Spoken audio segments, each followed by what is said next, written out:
साहित्य के रेडियो पे एक आता था प्रोग्राम साहित्य की, उसमें जाती थी। और साहित्य से ही रिलेटेड एक प्रोग्राम आता था दूरदर्शन में, उसमें मैं कई बार गई। वहाँ बड़ा अच्छा लगता था। एक बार सत्यनारायण जी, जिन्होंने बिहार के लिए गीत भी लिखा है, उनके साथ शिव नारायण जी थे, गुंजन जी थे, इन सबके संग बहुत ही अच्छा लगता था।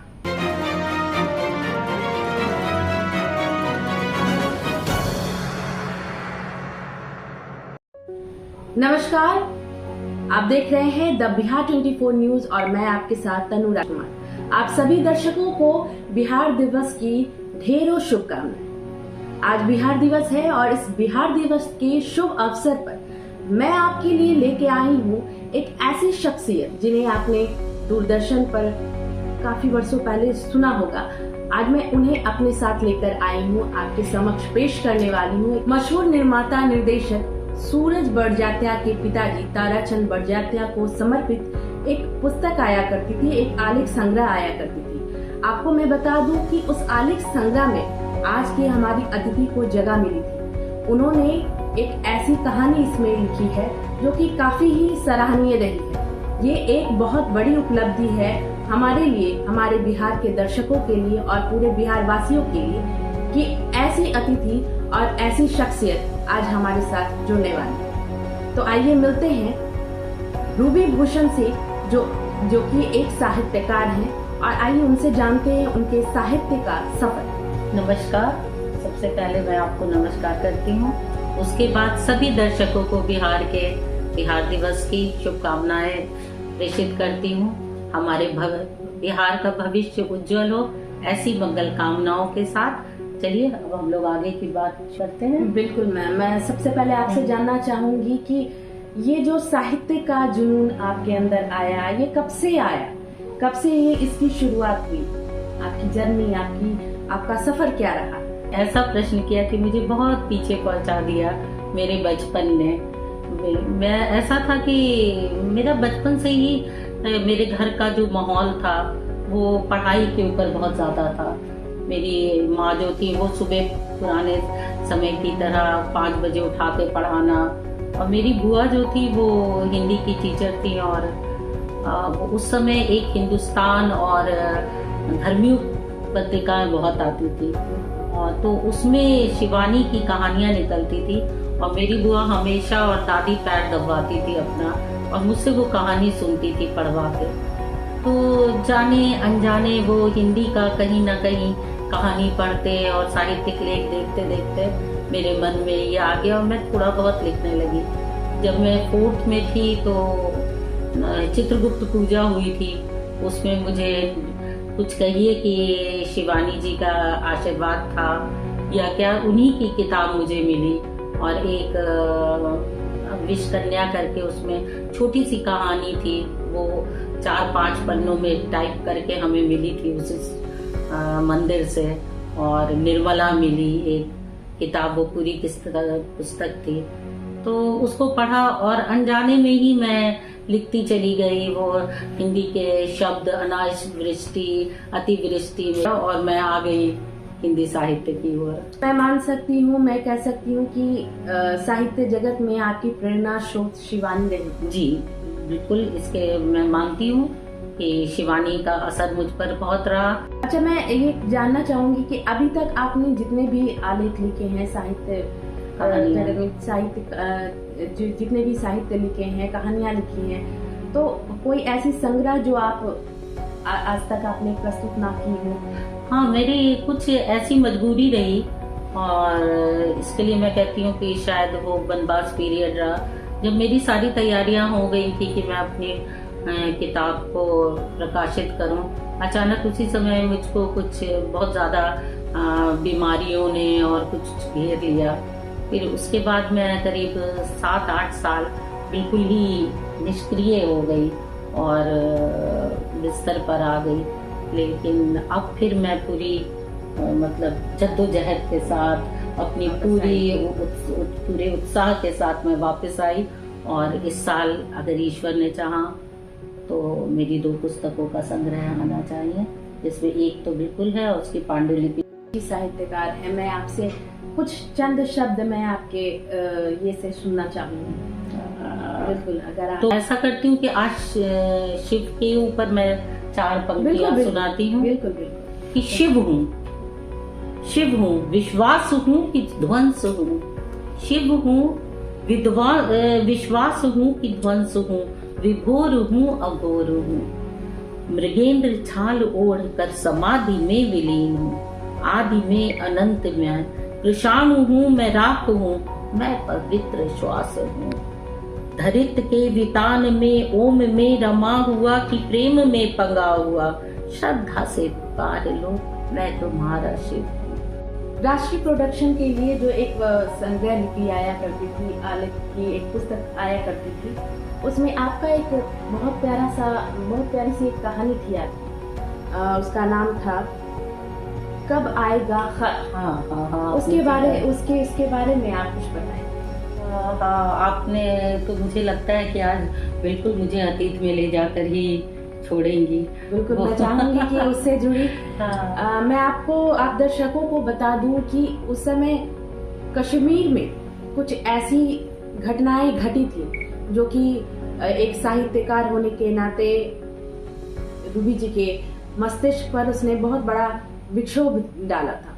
तो उससे आकर्षित होकर, या यूं कहूं कि उससे आविर्भूत होकर उन्होंने एक छोटी सी कहानी लिखी थी जो बहुत ही प्यारी सी कहानी है, वो उनकी यादों से जुड़ी है, सबसे बड़ी बात। तो मैं जानना चाहूंगी उस कहानी के बारे में।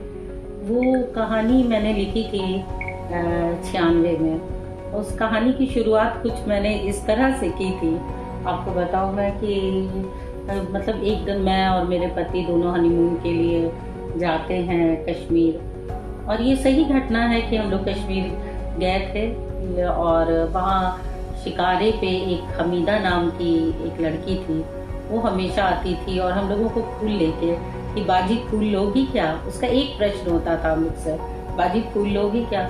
तो इतनी खूबसूरत कश्मीरी बाला थी कि मैं अपलक उसको देखती रहती थी, मैंने उससे और फूल लेती थी। इस बीच हमारी उसकी इतनी आत्मीयता बढ़ गई थी कि मैं जब चली आई तो उसका पत्र आने लगा। फिर एक उसका पत्र आया मेरे पास और खत आया, और उसमें उसने लिखा कि मेरा भाई शॉल लेके जा रहा है, पटना जाता है, आपके पास हो जाएगा और मेरा पत्र ले जाएगा। फिर उसने डाक से पत्र लिखना बंद कर दिया और उसका भाई खत लेके आने लगा। उसमें वो वहाँ की कश्मीर की बात बताती थी। अचानक एक उसका पत्र आया मेरे पास डाक से, जिसमें उसने अपने ऊपर आत्मबीती जो घटना लिखी उसने मुझे झकझोर के रख दिया कि अचानक कुछ आए सीमा पार से, जो तथाकथित थे सीमा पार के, और कहते थे कि वो कश्मीर के रहने वाले हैं। उन्होंने इसके घर में आके इसके बच्चे को पटक दिया, इसके पति के संग को बुरी तरीके से मारा और इसकी अस्मत भी लूटी। उसके बाद वो उसका भाई जो उसके पीछे गया भागता हुआ, वो अभी तक लौट के नहीं आया। उसके बाद मैं हमेशा इंतज़ार करती रही कि हमीदा कब खत उसका आएगा और कब मैं जानूंगी कि वो और उसका परिवार कैसा है।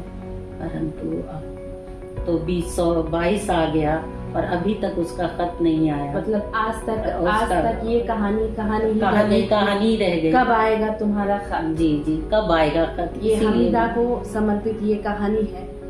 वो हमीदा जो कश्मीर की वादियों में गुम हो गई, जो आतंकियों का शिकार हो गई। आज कुछ ऐसी ही परिस्थितियां आज रूस और यूक्रेन के बीच में आई हुई हैं। मैम, उसके बारे में चंद शब्द आप कहेंगे?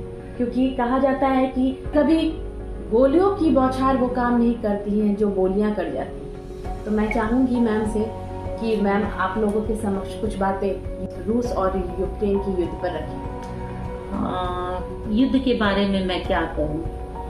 युद्ध होता है, इसमें ना कोई जीतता है ना कोई हारता है। इसमें जो पक्ष जीतता है वो पक्ष भी हार जाता है। इस पे मैंने एक छोटी सी अपनी कविता लिखी है, मैं उसकी चंद कविता की पंक्तियां के द्वारा बताऊंगी कि युद्ध आखिर है क्या। कि इसमें जो होता है ना, युद्ध केवल एक युद्ध होता है और वो एक क्षणिक समय के लिए नहीं होता है। उसका प्रभाव वर्तमान भविष्य सब में पड़ता है।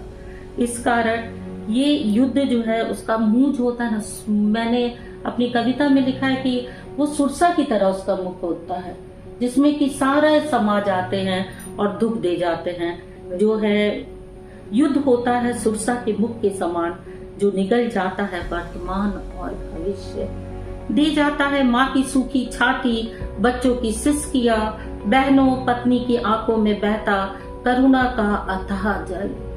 युद्ध और कुछ नहीं होता, ये न किसी की हार है न किसी की जीत है, ये एक सिर्फ अहंकार और सनकी लोगों का द्वारा उठाया गया एक निर्णय है, जिसको झेलती एक आम जनता है और भोगती पीढ़ी दर पीढ़ी है। मैं बस युद्ध के बारे में यही कहूँ। मैं आपको बता दूं कि दूरदर्शन और रेडियो पर डूब जी के बहुत सारे प्रोग्राम्स आया करते थे, और मैं आपको बताना चाहती हूँ कि आप खुद उनके मुंह से सुन लीजिए कि वो किस तरह के प्रोग्राम्स किया करती थी और दूरदर्शन से कैसे लोगों से जुड़ा करती थी।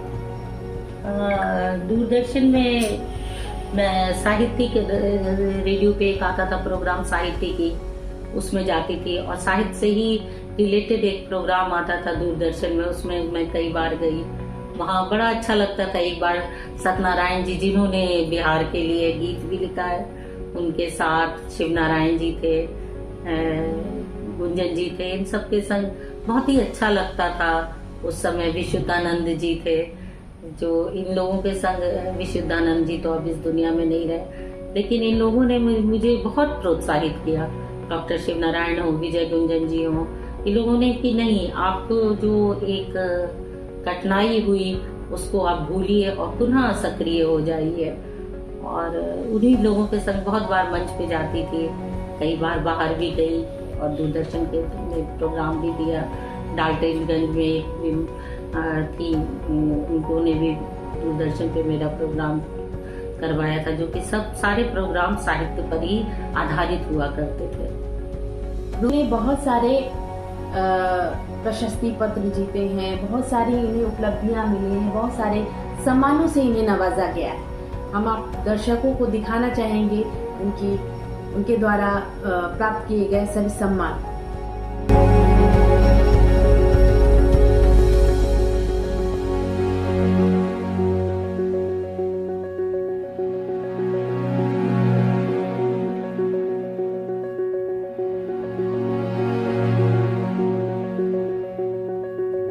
अभी बिहार में बिहार दिवस चल रहा है, आज 22 मार्च है और 24 मार्च तक बिहार दिवस चलने वाला है, तो इस अवसर पर आप कुछ नया कर रही हैं बिहार दिवस में? बिहार दिवस में गांधी मैदान में आपदा प्रबंधन का जो मंच है, उस पे 24 तारीख को अपराह्न 12:55 पे एक हम लोगों की कवि गोष्ठी होने वाली है। काफिर के ऊपर एक अच्छा सा प्रोग्राम है, आप लोग जरूर देखिए। बिल्कुल। मैं आपको बता दूं कि बहुत जल्द एक पांडुलिपि आने वाली है। ये पांडुलिपि है क्या, इसके बारे में मैम खुद बताएंगे। ऐसा है कि जब हम लोग लेखक कवि, हम लोग जो भी किताब छपवाते हैं, उसके पहले हम लोगों को स्वयं के द्वारा सारी हस्तलिखित सारी तैयारी करके प्रकाशक को देनी पड़ती है। उसको पहले उस पर हम लोग चर्चा करते हैं कि कहीं कोई अशुद्धि तो नहीं रह गई है, कोई त्रुटि तो नहीं है। उसके बाद उसको किताब का स्वरूप प्रदान किया जाता है। इसी को हम लोग मैं इसमें किस तरह के संस्करण? हाँ, तो मैंने इसमें एक तो मुक्त छंद कविता की रचना जो की है उसको कर रही हूँ, और एक में कहानी है अपनी। तो 2 किताब की तैयारी है। अब देखिए ऊपर वाला की कृपा हो जाए और आप सब मित्रों के मेरे सब शुभकामनाएं रही, तो बहुत जल्दी वो किताब मैं आप लोगों के समक्ष रखूंगी। बिल्कुल। मैं आपसे एक बात और आपसे जानना चाहूंगी, वो ये है कि अब तक आपने जितनी भी कहानियां लेख लिखे हैं, उसमें सबसे आपकी पसंदीदा कौन सी है? एक तो मेरी सबसे पहले मैंने कहा कि ये एक माँ से ये पूछना कि उसके लिए कौन सा बच्चा बहुत प्यारा है, ये बड़ा ही माँ के लिए कहना थोड़ा सा दिक्कत आती है, जिसको मैं कहूँ। मैं समझ सकती हूँ। हाँ, लेकिन मेरे लिए कहानी में तो मैं गाएगा कर कोई तो मैं कोई आज तक नहीं भूल पाती हूँ। हमीदा से जो जुड़ी। हमीदा से जुड़ी, माना कि वो हमीदा के संग वैसा नहीं वो कहानी थी, हमीदा एक करेक्टर मुझे वहाँ जरूर मिला था। आपको मैं बता दूं कि रूबी जी की बहुत सारे आलेख, बहुत सारी साहित्य कहानियाँ आपने आर्यावर्त, हिंदुस्तान में पढ़ी हूँ। आपने नाम भी पढ़ा होगा, लेकिन अब तक आप लोगों ने जाना नहीं था। तो इसीलिए मैं चाह रही थी कि बिहार की ऐसी कई हस्तियां हैं जिन्हें आप सिर्फ नाम से जानते हैं, रूबरू नहीं हुए, अब तक रूबरू हुए नहीं थे। इसलिए आज मैं आप सबों के सामने रूबी जी को लेकर आई, और मैं चाहूंगी आप लोगों से कि इसी तरह से आप अपना प्यार रूबी जी को और हमारे चैनल को इसी तरह से देते रहें, और रूबी जी हमेशा आपके लिए इस तरह की कहानियां और संग्रह जरूर लेकर आती रहेंगी। आप सभी साहित्य प्रेमियों को एक बार फिर से बिहार दिवस की हार्दिक बधाई। धन्यवाद तनु।